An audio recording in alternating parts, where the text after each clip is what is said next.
বাবায় নাই, মা নাই, আপন বোনটাও নাই। এই বাচ্চাটা যেদিন বুঝের হবে,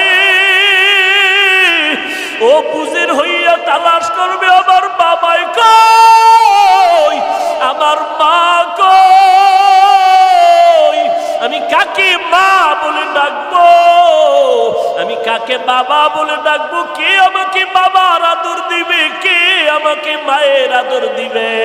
এরে ইসলামপুরের মানুষ,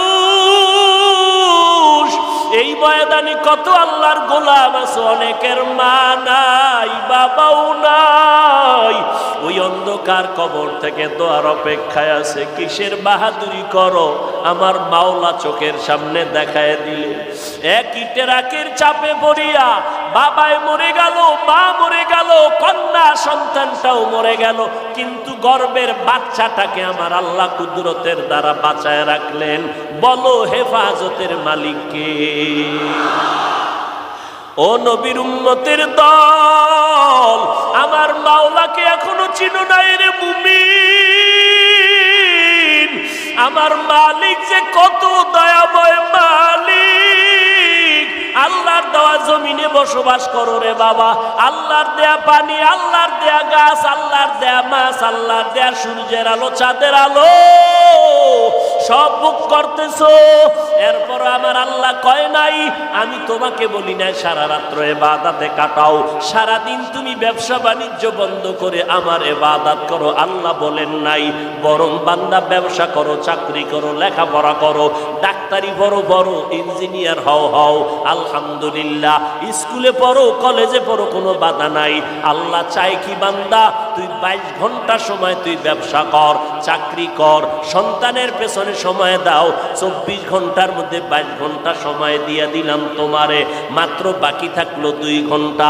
এই 2টা ঘন্টা তুমি তোমার কল্যাণে আমার রাস্তায় ব্যয় করো। তাও একসাথে পারবি না, তুই ব্যস্ত।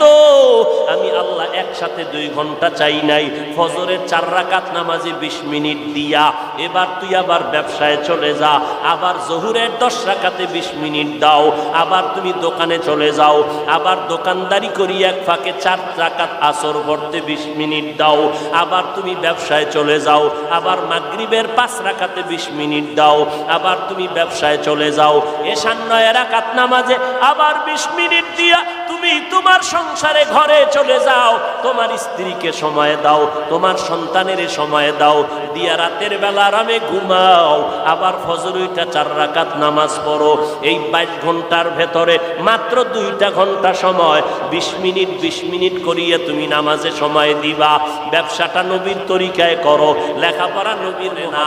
এরা তো মুত্তাকি, এরা তো হেদায়েতের উপরেই আছে। কোরআন আবার কিসের হেদায়েত করবে? আল্লাহ বলেন হুদাল্লিল মুত্তাকিন, কোরআন হেদায়েত করবে মুত্তাকিনদেরকে। মুত্তাকি কারা? যারা আল্লাহর ভয় গুনাহ করে না। এরা তো আসলে আগের থেকেই হেদায়েতের উপরে আছে। আবার আল্লাহ কেন বললেন কোরআন হেদায়েত করবে? তার ব্যাখ্যা 2টা। 1 নাম্বার ব্যাখ্যা, আল্লাহ কোরআন দিয়া মুত্তাকিনদেরকে হেদায়েত করার ব্যাখ্যা হলো, ও মুত্তাকি তুমি তাকওয়ার উপরে আছো, কখন জানি তুমি লাঞ্ছিত হইয়া যাও।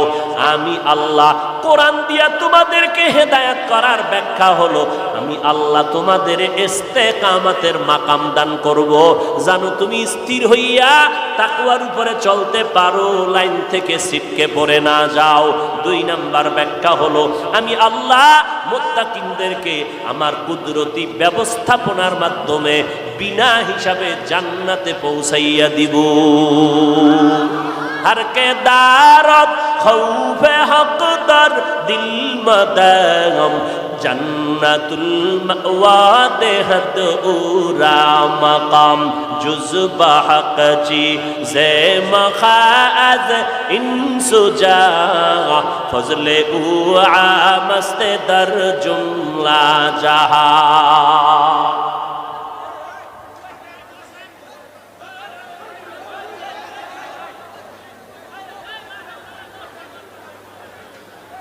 মোনাজাতটা দিয়া ফেলাম, হ্যাঁ না? যেভাবে আপনারা করতেছেন তো মনে হয় ধৈর্য মনে হয় শেষ।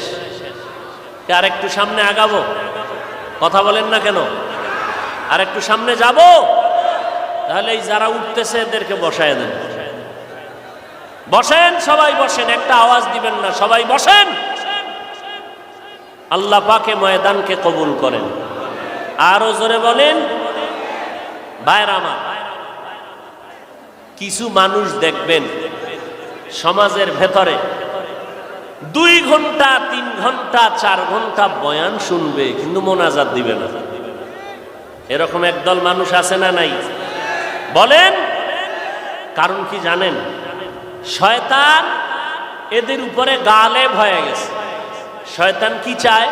যে তুমি 2 ঘন্টা না 5 ঘন্টা বয়ান শুনো, তবে মোনাজাত দিবা না। কেন? মোনাজাত যদি দাও, একজনের আমিন কবুল হয়ে গেলে সবার গুনাহ মাফ।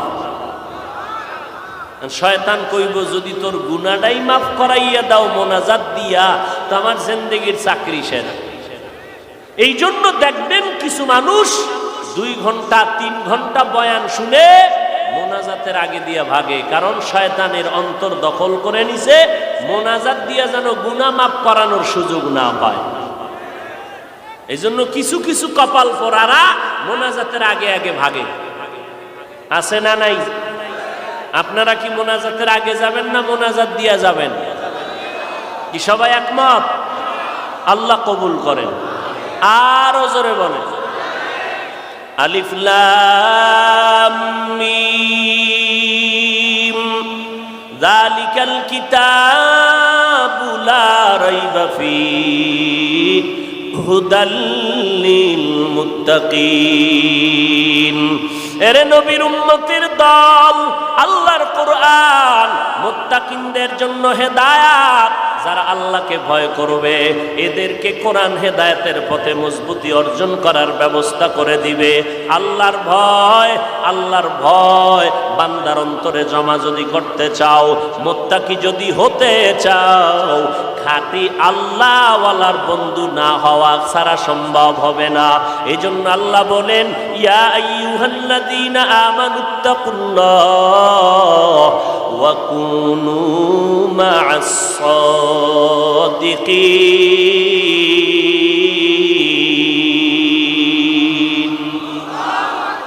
আউলিয়ারা কারে উকবা ইখতিয়ার, জাহেলারা কারে দুনিয়া ইখতিয়ার। আল্লাহ ওয়ালাদের বন্ধু হইয়া এরপরে নিজের অন্তরের মধ্যে তাকওয়া ঢুকাও, না হয় গুনাহ থেকে বাঁচা সম্ভব হবে না। আর গুনাহ থেকে যদি বাঁচিয়া না থাকো, পরিণাম ফল বড় ভয়ঙ্কর হবে। ও এলাকার মুসলমান, ও যুবক, ও বৃদ্ধ বাবাজি, ও পর্দার আড়ালের আম্মা জানেরা, ভালো করে শুনে নাও, এই দুনিয়া আসল কিছুই না রে বাবা। এই মহামারী করোনায় কত তাজা তাজা প্রাণগুলো চলে গেল। কয়দিন আর দুনিয়াতে বাঁচবারে মুমিন, এমন কোন দিন নাই যে মরণের খবর নাই। আর বেশিরভাগ যুবকের লাশের খবরই বেশি পাওয়া যায়। এই যে কয়দিন আগে তুফান গেল, এক রাত্রের ভিতরে তুফান শুরু হয়ে গেল। মালয়েশিয়া থেকে যুবক টাকার গাড়ি নিয়ে আসলো, সুন্দর বিল্ডিং বানাইলো, অন্তরে কত আশা, ওই বিল্ডিং এর মধ্যে গিয়া আরামে ঘুমাবে, আরামে দিন যাপন করবে, বিল্ডিং উঠবে। ওঠার ভাগ্য হলো না, রাতের বেলা পার্শ্বে টিনের ঘরে ঘুমায় গেল। এক পার্শ্বে স্ত্রী আর বান্দা, একটা কন্যা সন্তান, 3 জন একটা খাটের মধ্যে ঘুমায় গেল। এমন তুফান শুরু হয়ে গেল, একটা গাছ পড়িয়া বুকের উপরে পড়লো, জাগায় 3 জন চলে গেল। লোকজন আইসা বলতেছি, আমরা নজর করে দেখলাম গাছটা বুকের উপরে পড়ে গেল, আমরা টানাটানি করলাম, আর নাড়াচাড়া করতে পারলাম না। পাশে বিল্ডিং এখন তাকায় আছে, মাত্র 2 দিন তুফানের 2-3 দিন পরে বিল্ডিং উঠবে। রং টং লাগাইয়া মোটামুটি বিল্ডিংটা সুন্দর করলো, কিন্তু আল্লাহর কুদরত, ওই বিল্ডিং এর বাবাও বেঁচে নাই, মাও বেঁচে নাই, সন্তানটাও বেঁচে নাই। এরে টাকাওয়ালা ভাই, কিসের বাহাদুরি করো? আজকে তুমি এখানে বয়ান শুনতেছো, আগামীকাল এই সময় তুমি সুস্থ থাকবা কিনা কোনো গ্যারান্টি আছে? আপনাদের জামালপুর থেকে মোমেনশাহী যাবেন, মোমেনশাহী থেকে ঢাকায় যাবেন, ওই মোমেনশাহী থেকে ঢাকার বিশ্ব রোডে আল্লাহর এক বান্দা রাস্তা পার হবে, এক পাশে আব্বা যান আর এক পাশে আম্মা যান, মাঝখানে একটা কন্যা সন্তান, তিনজনে হাতে হাত লাগাইয়া বিশ্ব রোডটা পার হওয়ার জন্য দৌড় দিল। রাস্তার মাঝামাঝি যাওয়ার পরে এমন জোরে একটা ট্রাক এসে ধাক্কা দিয়া জাগায় তিনজনের ফালায় দিল। বাবায় মারা গেল, মাও মারা গেল, কন্যা সন্তানটাও মারা গেল। ওই মহিলার গর্ভে ছিল একটা বাচ্চা, ট্রাকের চাপে পড়ে বাচ্চাটা বের হয়ে গেল। আজও পর্যন্ত ওই বাচ্চাটা এখনো জিন্দা আছে, বাবায় নাই, মা নাই, আপন বোনটাও নাই। এই বাচ্চাটা যেদিন বুঝের হবে, ও বুঝের হইয়া তালাশ করবে আমার বাবাই কই, আমার মা কই, আমি কাকে মা বলে ডাকবো, আমি কাকে বাবা বলে ডাকবো, কে আমাকে বাবার আদর দিবে, কে আমাকে মায়ের আদর দিবে। এরে ইসলামপুরের মানুষ, এই ময়দানে কত আল্লাহর গোলাম আছে, অনেকের মা নাই, বাবাও নাই, ওই অন্ধকার কবর থেকে দোয়ার অপেক্ষায় আছে। কিসের বাহাদুরি করো, আমার মাওলা চোখের সামনে দেখায় দিলে। একই ট্রাকের চাপে পড়িয়া বাবায় মরে গেল, মা মরে গেল, কন্যা সন্তানটাও মরে গেল, কিন্তু গর্বের বাচ্চাটাকে আমার আল্লাহ কুদরতের দ্বারা বাঁচায় রাখলেন। বলো হেফাজতের মালিক কে? ও নবীর উম্মতের দল, আমার মাওলাকে এখনো চিনো নাই রে মুমিন। আমার মালিক যে কত দয়াময় মালিক। আল্লাহর দেওয়া জমিনে বসবাস করো রে বাবা, আল্লাহর দেয়া পানি, আল্লাহর দেয়া গাছ, আল্লাহর দেয়া মাছ, আল্লাহর দেয়া সূর্যের আলো, চাঁদের আলো সব ভোগ করতেছো। এরপর আমার আল্লাহ কয় নাই, আমি তোমাকে বলি নাই সারা রাত্র ইবাদতে কাটাও, সারাদিন তুমি ব্যবসা বাণিজ্য বন্ধ করে আমার ইবাদত করো, আল্লাহ বলেন নাই। বরং বান্দা ব্যবসা করো, চাকরি করো, লেখাপড়া করো, ডাক্তারি পড়ো, বড় ইঞ্জিনিয়ার হও, আলহামদুলিল্লাহ, স্কুলে পড়ো, কলেজে পড়ো, কোনো বাধা নাই। আল্লাহ চাই কি বান্দা তুই 22 ঘন্টা সময় তুই ব্যবসা কর, চাকরি কর, সন্তানের পেছনে সময় দাও। 24 ঘন্টার মধ্যে 22 ঘন্টা সময় দিয়ে দিলাম তোমারে, মাত্র বাকি থাকলো 2 ঘন্টা। এই 2টা ঘন্টা তুমি তোমার কল্যাণে আমার রাস্তায় ব্যয় করো। তাও একসাথে পারবি না, তুই ব্যস্ত। আমি আল্লাহ একসাথে 2 ঘন্টা চাই নাই। ফজরের 4 রাকাত নামাজে 20 মিনিট দিয়া এবার তুই আবার ব্যবসায় চলে যা, আবার জোহরের 10 রাকাতে 20 মিনিট দাও, আবার তুমি দোকানে চলে যাও, আবার দোকানদারি করি এক ফাঁকে 4 রাকাত আসর পড়তে 20 মিনিট দাও, আবার তুমি ব্যবসায় চলে যাও, আবার মাগরিবের 5 রাকাতে 20 মিনিট দাও, আবার তুমি ব্যবসায় চলে যাও, এশার 9 রাকাত নামাজে আবার 20 মিনিট দিয়া তুমি তোমার সংসারে ঘরে চলে যাও, তোমার স্ত্রীকে সময় দাও, তোমার সন্তানের সময় দাও, দিয়া রাতের বেলা আরামে ঘুমাও, আবার ফজর 4 রাকাত নামাজ পড়ো। এই 22 ঘন্টার ভেতরে মাত্র 2টা ঘন্টা সময় 20 মিনিট 20 মিনিট করিয়ে তুমি নামাজে সময় দিবা। ব্যবসাটা নবীর তরিকায় করো, লেখাপড়া নবীর মোহাব্বত নিয়ে করো। ও বান্দা, এই 22 ঘন্টার সময় তুমি যে ব্যবসার মধ্যে দিয়েছো, আমি আল্লাহ এই ব্যবসাটাকেও তোমার নেকের পাল্লায় ওজন দেওয়ার ব্যবস্থা করে দিব। রাতের বেলা ঘুমাইয়া সময় কাটাইছো, আবার ওইটা ফজরের নামাজ যখন আদায় করেছো, আমি আল্লাহ তোমার ঘুমের সময়টাও নেকের পাল্লায় ওজন দিয়ে দিব। ইন্না লিল্লাহি ইন্না ইলাইহি আল্লাহ।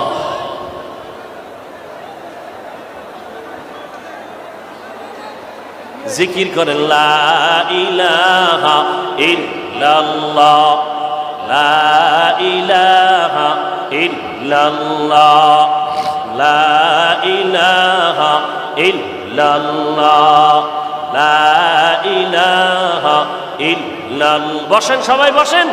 লা ইলাহা, হ্যাঁ দেখছি, ওই যে ওখানে টিনের চাল ভেঙে পড়ছে, দেখেন কোনো কারো ব্যথা পাইছে কিনা, ক্ষতি হয়েছে কিনা। ওখানে যারা আছে দেখুক, আপনারা বসেন। আমাদের সন্দ্বীপের হযরত পীর সাহেব রহমতুল্লাহ আলাইহের সুযোগ্য সাহেবজাদা পীরে কামেল মুফতি ফয়জুল্লাহ দামাত বারাকাতুহুম ঐতিহ্যবাহী ঢাকা মাদানীনগর মাদ্রাসার স্বনামধন্য মহাপরিচালক হযরত স্টেজে চলে আসবেন এখনই। আমাদের সামনে বরকতের দোয়া করবেন। মোহাব্বতের সাথে আমরা সবাই দোয়ায় শরীক হওয়ার চেষ্টা করব। আল্লাহ পাক আমাদের সবাইকে কামিয়াবির সাথে কবুল করেন। হযরত আসতে আসতে আমি দু চারটা কথা বলবো, আর বাকি যারা বসেন বিশৃঙ্খলা যেন না হয়। আল্লাহ পাক সমস্ত মুসিবত থেকে মাজমায়ে মজলিসকে কবুল করেন। আরো জোরে বলেন। ভাইরা আমার, আল্লাহ রাব্বুল আলামিন আমাদেরকে সময় দিলেন 22 ঘন্টার ভেতরে 2 ঘন্টা সময় তুমি দিনের কাজে লাগাও। এই সময়টাও যারা দিনের পথে 5 বেলার নামাজ তুমি আদায় করবা, আমি আল্লাহ ফজর আসর যোহর মাগরিব এশা এই 5 বেলার নামাজের জন্য সময় চাইলাম। আমি আল্লাহ এর বিনিময়ে আমি আল্লাহ কোনো বিল নিলাম না। দুনিয়ার সব আমি আল্লাহ তোমার জন্য দিয়ে দিলাম, বাতাস করে দিলাম ফ্রি। তোমার খেদমতে আমি সূর্যের আলো ফ্রি করে দিলাম, চাঁদের আলো ফ্রি করে দিলাম। এরে নবীর উম্মতের দল, আমি আল্লাহ পাক এর বিনিময়ে চাইলাম 5 বেলার নামাজ। ও এলাকার যুবক, ও পর্দার আড়ালের আম্মা জান, আপনারা নবীদের মা, আপনারা সাহাবায়ে কেরামের মা, আপনারা আলেমের মা, হাফেজে কোরআনের মা। ও আম্মা জান, আপনারা খাদিজা রাদিয়াল্লাহু আনহার মতো নারী, ফাতেমা রাদিয়াল্লাহু আনহার মতো নারী, আয়েশা সিদ্দিকা রাদিয়াল্লাহু আনহার মতো নারী।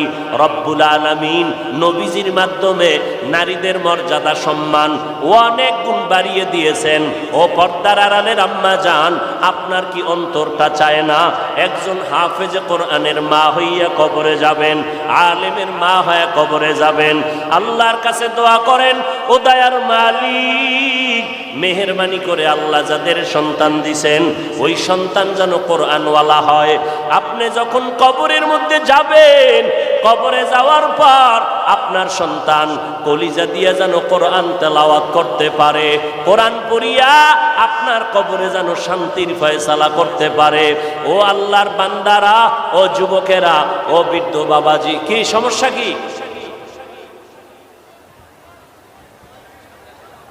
কি সমস্যা? কি বুঝলাম তো। বয়ান চালাবো না শেষ করব? আল্লাহ কবুল করেন। ভাইরা আমার, এরে নবীর উম্মত, ও যুবক, আজ আপনি স্কুলে পড়েন, চাকরি করেন, ব্যবসা করেন, কোনো বাধা নাই, ইসলামও বাধা দেয় নাই। অনেকে মনে মনে ভাবে হুজুরদের কথা শুনিয়া দিলটা নরম হয়ে গেল, মনে চায় ইসলামের পতাকায় মদিনার নবীর আদর্শ মেনে চলবো, কিন্তু আবার ভয় নবীর তরিকা মানিয়া চলতে গেলে মনে হয় স্বাধীনতা নষ্ট হয়ে যাবে।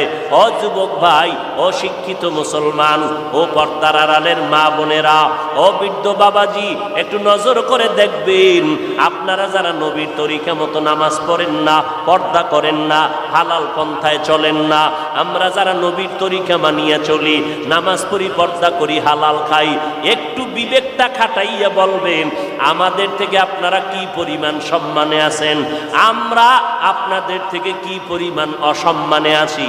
আপনি তো জবাব দিতে পারবেন না, আমি জবাব দিয়া দিলাম। এই জমিনের মধ্যে তাকায় দেখবেন, আল্লাহর নবীর তরিকার আদর্শের বরকতে, কোরআনের বরকতে, নামাজের বরকতে আজ আমরা দেখেন, আপনারা মনে করেন নবীর তরিকা মানলে স্বাধীনতা নষ্ট হয়ে যাবে। কই, আপনারা নবীর তরিকা যারা মানেন না, আপনারাও 3 বেলা খানা খান, আমরা নবীর তরিকাওয়ালারাও 3 বেলা খাই, বরং তুলনামূলক আপনাদের থেকে ভালো খাই, পিওর খানা খাই, বেশি খাই। আপনাদের খানায় ভেজাল, আপনাদের খানায় কি 3 বেলা খায় খানা মোটামুটি পিওর খাইয়া আবার খায় গাঞ্জা, নাইলে মদ, নাইলে আরো কিছু, তাহলে যা খাইলো ওটাও নষ্ট করে ফেললো ভেজাল দিয়া। আমরা পিওর খানা খাই, আপনারাও 3 বেলা খান, আমরাও 3 বেলা খাই, আপনারাও রাতের বেলা ঘুমান, আমরা রাতের বেলা ঘুমাই। আপনারা নবীর তরিকা যারা মানেন না, আপনারা বিয়ে শাদী করছেন, সন্তান নিলেন। আমরা যারা নবীর তরিকা মেনে চলি, আমাদেরও বিয়ে শাদী হয়েছে, সন্তান আছে। আপনারা যারা নবীর তরিকা মানেন না, আপনারা ব্যবসা করেন, চাকরি করেন। আমরাও নবীর তরিকা যারা মানিয়া চলি, আমরাও ব্যবসা করি, চাকরি করি। আপনারা নবীর তরিকা বাদ দিয়া স্বাধীনভাবে ঘোরাফেরা করেন, দেশ বিদেশ সফর করেন। আমরা নবীর তরিকাওয়ালারাও স্বাধীনভাবে জায়গায় জায়গায় সফর করি। তাহলে আমি দেখলাম স্বাধীনতা তো বিন্দু থেকে বিন্দু নবীর আদর্শ মানার কারণে বিন্দু থেকে বিন্দু নষ্ট হয় নাই। ও নবীর উম্মতের দল, দ্বিতীয় কথা, আপনার বিবেক আল্লাহ দান করেছেন। বিবেকটাকে জিজ্ঞাসা করেন, জীবনে কোনোদিন মাদ্রাসায় পড়ে নাই, আলিফ বা তাও কোনোদিন শিখে নাই এমন লোক আপনাদের লাইনে জেনারেল পড়ুয়া, র্যাব, আর্মি, পুলিশ, বিডিআর 5 বেলার নামাজি বলেন আছে না নাই? তাহলে নিজের মনটাকে প্রশ্ন করেন, আপনি কেন পারবেন না? ওই ইসলামপুরের মুসলমান আপনাদের মতো যুবক স্কুল কলেজে লেখাপড়া করে, 1 বেলারও নামাজ ছাড়ে না, এমন ছাত্র ছাত্রী আছে না নাই? আপনি নিজের বিবেকটাকে জিজ্ঞাসা করেন, আপনি কেন পারবেন না? ও যুবক, আপনার মতো যুবক ময়দানে গাড়ি চালায়, রাস্তায় গাড়ি চালায়, যখন আজান হয় বাস গাড়ির ড্রাইভার বাসটা ব্রেক করিয়া নামাজে দাঁড়ায় যায়। ও ড্রাইভার ভাই, আপনি কেন ড্রাইভারি করতে গিয়া নামাজ পড়তে পারেন না? আপনার মতো সন্তান নদীর মধ্যে মাছ ধরিয়াও নৌকায় বৈশা নামাজ পড়ে নেয়, 1 বেলার নামাজ ছাড়ে না, বলেন আপনি কেন পারবেন না? আপনার মতো সন্তান ওই ময়দানে কৃষি কাজ করে, গামছা বিছাইয়া সময় মতো নামাজ আদায় করে, 1 বেলার নামাজও বাদ দেয় না। আপনি কৃষি কাজ করতে গিয়া কেন নামাজ পড়তে পারবেন না? ও যুবক আল্লাহর গোলাম, ডাক্তার, ইঞ্জিনিয়ার, প্রফেসর, এমপি, মন্ত্রী, এরপরে চেয়ারম্যান, মেম্বার, এই রকম আল্লাহর বান্দা, কোটি টাকার মালিক, ব্যবসা করে হালাল ভাবে, 5 বেলার নামাজ পড়নেওয়ালা এদের মধ্যে আছে না নাই? আপনি কেন পারবেন না? আসল ফলাফল কি জানেননি? ও ভাই জানেরা, আমিও তো আজকে আপনাদের মতো পারতাম, প্যান্ট শার্টটাই লাগাইয়া দাড়িটা কামাইয়া রাস্তায় আজকে মাস্তানি করতে, কিন্তু টুপি মাথায় দিলে মাথা গরম লাগে, এরপরও কেন টুপি ফালাই না? দাড়িটা লম্বা করার কারণে যৌবনের ভাব চলে যায়, এরপরও কেন দাড়ি ফালাই না? লম্বা জামা গায়ে দেওয়ার কারণে শরীরটা গরম লাগে, এরপরও কেন জামাটা ফালাই না? এই টুপিওয়ালা বইলা কত মানুষ গালি দেয়, কওমি মাদ্রাসায় পড়ার কারণে কত মানুষ বাজে কথা বলে, ও নবীর উম্মত তাবলীগ করার কারণে কত মানুষ গালি দেয়, দেওবন্দি হওয়ার কারণে কত মানুষ বাজে কথা বলে, এরপরও কেন এই লাইনটা ছাড়লাম না রে বাবা? এর একটা মাত্র কারণ, আল্লাহর কোরআন সত্য, নবীর কথা কোনো মিথ্যা নাই। আল্লাহর নবী 63 বছরের জীবনে একটা মিথ্যা কথা বলেন নাই। ও নবীর উম্মতের দল, আজকে আমি বক্তা হইয়া বয়ান করি, আপনারা শ্রোতা হইয়া বয়ান শুনেন, আমার ভক্তবৃন্দের অভাব নাই। আর আমি এই ভাবসাব নিয়ে যতই ভাবসাব দেখাইয়া বয়ান করি, আমার ভাবের মেয়াদ কত জানেননি? আমার ভাবসাব শেষ হয়ে যাবে যখন আজরাইল এসে বাঁশিতে সিগন্যাল দিয়ে দিবে। ওই সময় কে বক্তা কে শ্রোতা কোনো ভেদাভেদ নাই। যখন আজরাইল আসবে, সবার জন্য 3টা সাদা কাপড়, কে ধনী কে গরিব, কে প্রজা কে রাজা, কে ডাক্তার কে রুগী, কে আলেম কে মূর্খ, কে ধনী কে গরিব, কোনো ভেদাভেদ নাই।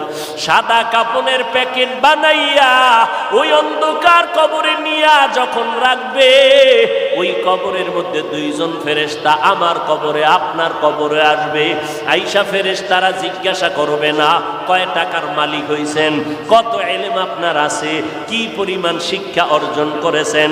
সবার কবরে প্রশ্ন হবে মাত্র 3টা, রবের পরিচয় দাও, ধর্মের পরিচয় দাও, রাহমাতুল লিল আলামিনের পরিচয় দাও। এরে নবীর উম্মতের দল, ওই অন্ধকার কবরে যাওয়ার পর মাত্র 3টা প্রশ্ন আপনাদের আমাদের সবার বেলায় করা হবে। ওই রবের পরিচয় দাও, ধর্মের পরিচয় দাও, রাহমাতুল লিল আলামিনের পরিচয় দাও। এই তিনটা প্রশ্ন যখন করবে, মদিনার নবী বলেন যারা এই তিনটা প্রশ্নের জবাব দিতে পারবে তাদের কবর হবে রওজাতুম মির রিয়াজিল জান্নাহ, আর যারা দিতে পারবে না তাদের কবর হবে হুফরাতুম মিন হুফারিন নার। এরে নবীর উম্মতের দল, কারা জবাব দিতে পারবে, কারা পারবে না? মদিনার নবী বলেন দুনিয়াতে যারা রবের গোলামি করে কবরে যাবে, এরা কবরে গিয়ে জবাব দিবে রব্বি আল্লাহ, আমার রব একমাত্র আমার আল্লাহ। যারা দুনিয়াতে ইসলাম মেনে চলবে তারা কবরে গিয়ে জবাব দিবে দীনিয়াল ইসলাম, আমার ধর্মের নাম একমাত্র ইসলাম। দুনিয়াতে যারা নবীর সুন্নতের আমল করে চলবে, মায়ার নবীর সুন্নতের আমল, বান্দা তুমি চুলগুলো কেমনে রাখবা, সেখানেও নবীর সুন্নত, আঙ্গুলের নখগুলো কেমনে কাটবা, সেখানেও নবীর সুন্নত, জুতা দুইটা কেমনে পায়ে পরবা, সেখানেও নবীর সুন্নত, বাথরুমে কেমনে ডুববা, সেখানেও নবীর সুন্নত। যারা সুন্নত অনুযায়ী চলবে কবরে যাওয়ার পর আমার নবীকে যখন দেখাইয়া দিবে, সুন্নতের আশেক নবীরে দেখা মাত্র চিনে ফেলবে। আমার আল্লাহ গাইবি আওয়াজ দিয়ে বলবেন ও ফেরেশতা, আমার এই বান্দাকে আর ডিস্টার্ব করবা না, এখনই জান্নাতের বিছানাটা কবরে বিছাইয়া দাও, জান্নাতের সাথে রাস্তা বানায় দাও, আমার বান্দা এখন ঘুমাবে, কিয়ামত পর্যন্ত কবরের মধ্যে আরামে ঘুমাইবে, কেউ ডিস্টার্ব করবা না। 3.5 হাত কবরটা বড় বালাখানা বানায় দাও, আমার বান্দা আরামে ঘুমাবে। ও এলাকার যুবক, ও পর্দার আড়ালের আম্মা জান, ভালো করে শুনো, ওই অন্ধকার কবরে আল্লাহ না করুন দুনিয়াতে যারা রবের গোলামি করবে না, ইসলাম মানবে না, নবীর সুন্নতের আমল করবে না, এরা যখন কবরে যাবে, এই জমিনের মধ্যে একদল নাফরমান, ওই তিনটা প্রশ্ন যখন তাদেরকে করা হবে তখন তারা বলবে হা হা লা আদরি, আফসোস আমি কিছুই জানি না। এই কথা বলার পর আল্লাহর নবী বলেন আমার আল্লাহ গাইবি আওয়াজ দিয়ে বলবেন ও কবরের ফেরেশতা, এই নাফরমানকে আর কোনো জিজ্ঞাসাবাদ করার সুযোগ দিও না। আমি আল্লাহ দুনিয়াতে কম সুযোগ দেই নাই, আমার দেওয়া পানি, আমার দেওয়া বাতাস, আমার দেয়া চাঁদের আলো, সূর্যের আলো, আমার দেয়া নদীর মাছ, আমার দেয়া গাছের ফল, জমিনের ফসল খাইয়া এই নাফরমান একবারও আলহামদুলিল্লাহ বলে নাই, এবং এই বান্দা আমার দেওয়া নিয়ামত পাওয়ার পর একবারও শুকর আদায় করে নাই। ওলামায়ে কেরামরা পায়ে ধরে ধরে ধরে ধরে নামাজের দাওয়াত দিত, এক বেলার নামাজও পড়ে নাই।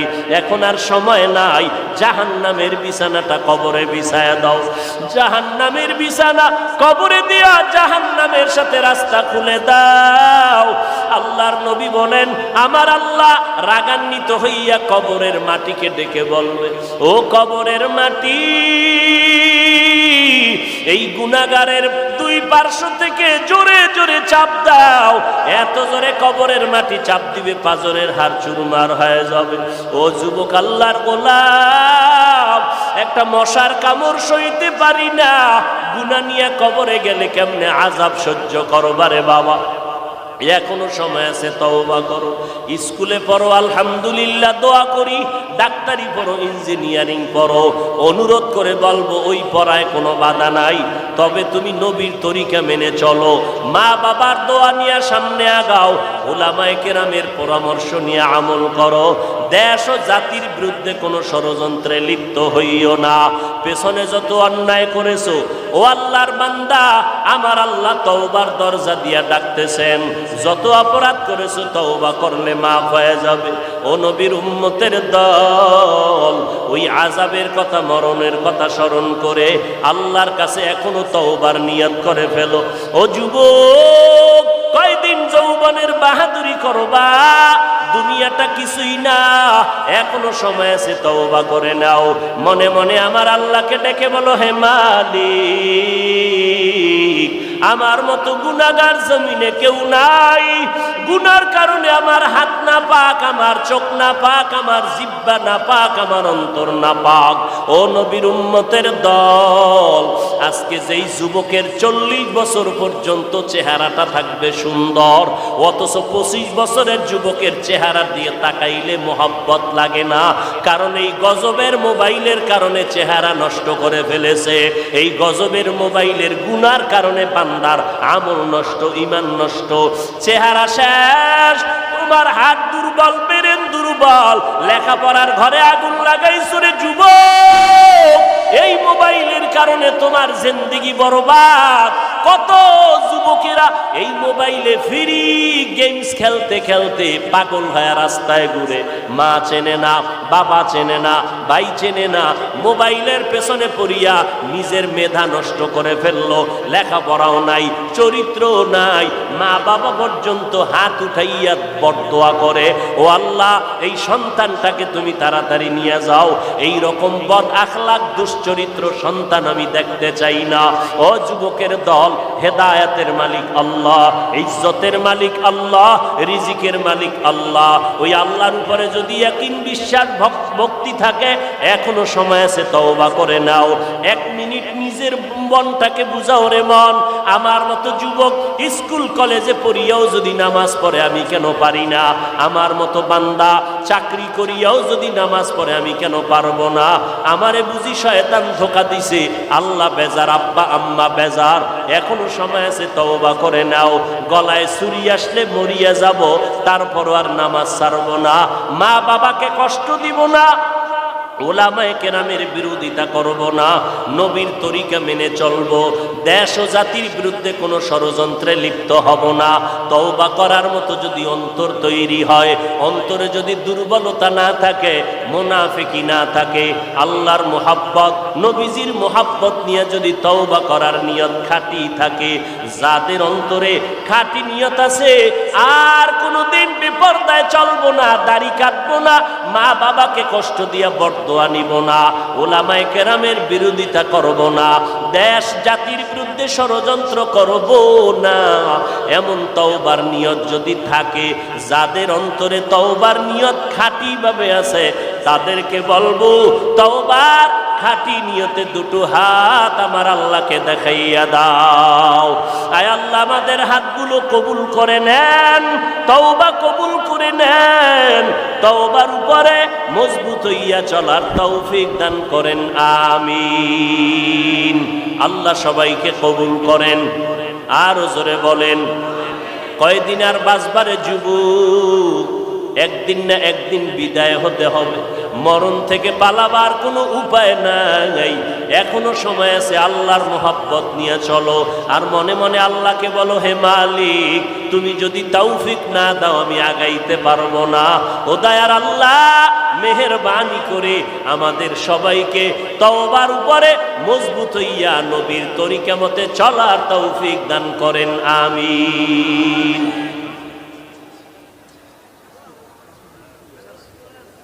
এরে নবীর উম্মতের দল, আল্লাহ পাক রব্বুল আলামিন আল্লাহর কোরআন দিয়েছেন আমাদের হেদায়াতের জন্য। 5 বেলার নামাজ পড়ো, আর নামাজের পরে মা বাবার জন্য দোয়া করো। যারা কোরআন শরীফটা পড়তে জানো না, দৈনিক 1 ঘন্টা সময় দাও, ফজরের পর অথবা মাগরিবের পর 1 ঘন্টা সময় মসজিদের ইমাম সাহেব অথবা মুয়াজ্জিন সাহেব এর কাছে দিয়া আল্লাহর কোরআনটা শুদ্ধ করে নাও। কারণ কোরআন সহি না হলে বান্দা তোমার নামাজ হবে না। পুরা কোরআন শরীফ যদি পড়ার সময় না হয়, অন্তত 10টা সূরা শুদ্ধ করে নাও, ছোট ছোট 10টা সূরা পড়ো।